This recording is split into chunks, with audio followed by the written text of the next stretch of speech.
Hello, everyone. At our executive committee retreat, the idea was uplifted that instead of just emailing out weekly updates, that some people might enjoy getting a video version and find that easier to listen to as well. So I'm trying that for the first time ever today, and I am going to send along a read version of the email and video so that way you can hear it as well. I hope everyone's super excited for the glorious snow that is scheduled to head our way.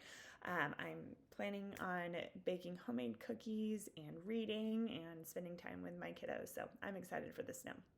Here are some key updates for this week. I wanted to first share a mission moment on our housing work from one of our caseworkers, Jackie Tin. She is included on this email if you'd like to give her a shout out. But I wanted to share a couple of her client stories so that way you could get a real life vision of what is happening with our housing work. One of our first clients is a disabled woman, an amputee who has been unhoused for years at this point. She receives very little in SNAP, less than $100 per month. And Jackie, our caseworker, was able to find and provide her food from Guts Church, Catholic Charities, and other locations right around the holidays. And with that food, she invited her family over for the holidays and was able to cook for them with pride after becoming housed. She showed her gratitude for Jackie and her support by saving her a plate of food, and she's super glad and appreciative of the support we give her. Another client has 2 dogs and is a survivor of domestic violence.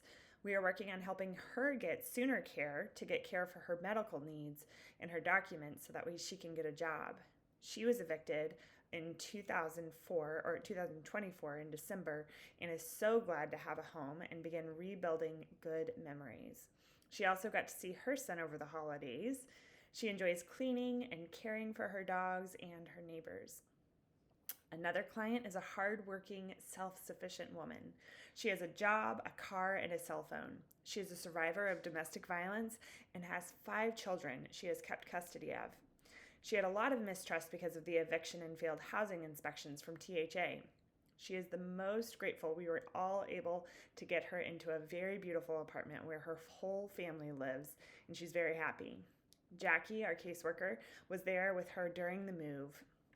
She was the last move-in before the winter break, and though her apartment was a bit dirty, Jackie and our client worked and cleaned it together. Her children came home and were so proud of their mom.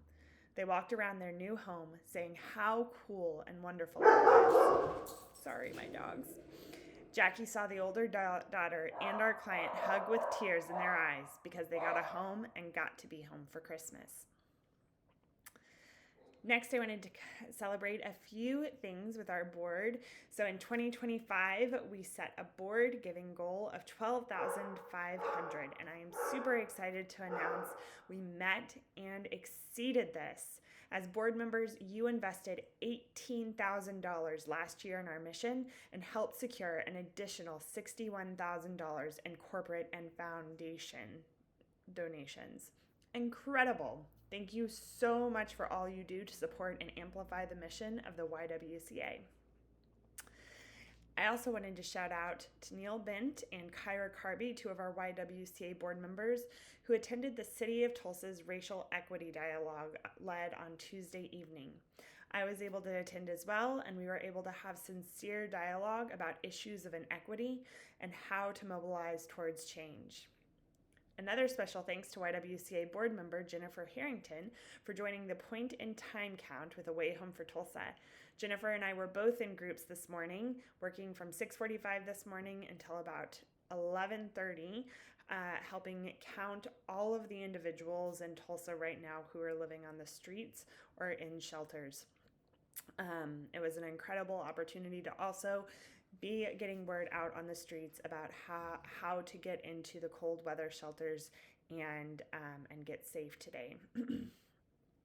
Finally, I would like to officially welcome Patty Thompson to our YWCA team as our new Senior Director of Finance.